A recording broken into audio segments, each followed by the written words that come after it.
এবার আপনি একটা মেয়ের সাথে ঘন্টার ঘন্টা ধরে আপনি মোবাইলে কথা বলে যাচ্ছেন। আপনি একটা মেয়ের সঙ্গে জঙ্গলে চলে গিয়েছেন, আপনি বনের দিকে চলে গিয়েছেন, আপনি একটা মেয়েকে নিয়ে ঘরে কথা বলছেন। আপনার স্ত্রীর নজরে পড়ে গিয়েছে। আপনার স্ত্রী আপনাকে ডেকে বলছে, ও আমার স্বামী, ওই জায়গাতে আপনাকে দেখলাম যেন অন্ধকারে একটা স্ত্রীর সাথে আপনি কেমন কেমন কথা বলছিলেন। ওই জায়গায় ঘরে আপনি গিয়েছিলেন, ওই জঙ্গলের দিকে আপনি চলে গিয়েছিলেন। এই কারণগুলো কি? এইরকম যদি দেখতে পাই, এরপরে আপনার সাথে আমার বিচ্ছিন্ন হয়ে যাবে, একটা বিচ্ছেদ ঘটে যাবে, আপনার সাথে কথা বলা বন্ধ হয়ে যাবে।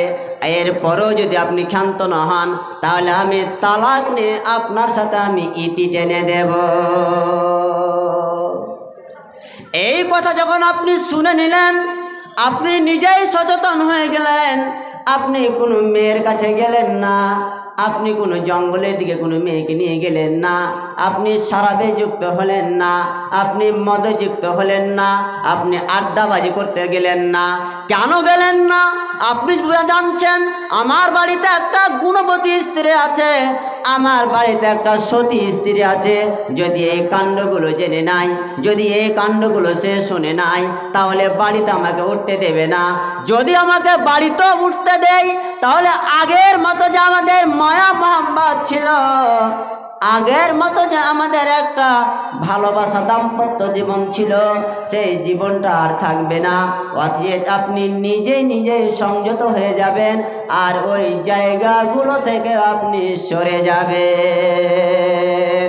যদি আপনি সরে যান, তাহলে সেই এত বড় সম্পদ থেকে, আপনাকে সম্মান থেকে কে বাঁচালো?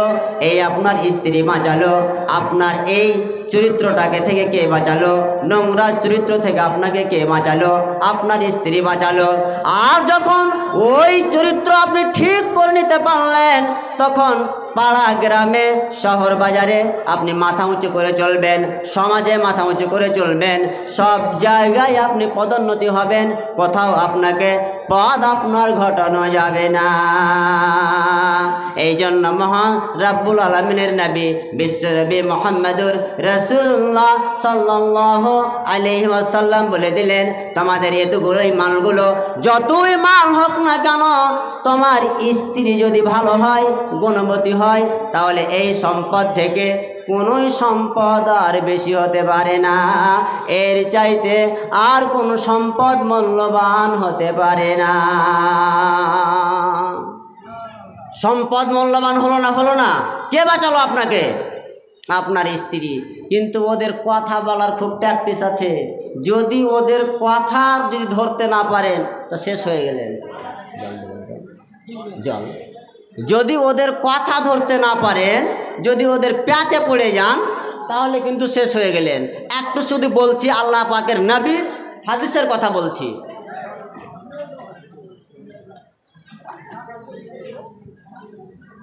যে কেমন করে ওরা প্যাচ লাগিয়ে কথা বলবে, আর ওদের কথাটাকে লুকিয়ে রাখবে। ওদের কথাটাকে লুকিয়ে রাখবে। কেমন করে লুকিয়ে রাখবে? একটু খালি মন দিয়ে শুনেন। সাফওয়ান বিন মুআত্তাল একজন বিখ্যাত সাহাবী। ঘটনা জানা আছে, আয়েশার ব্যাপারে ইফকের ওর পরে তোহমত লাগানো হয়েছিল। আল্লাহ পাকের নবী বলছেন, এর ব্যাপারে আমার ধারণা খুবই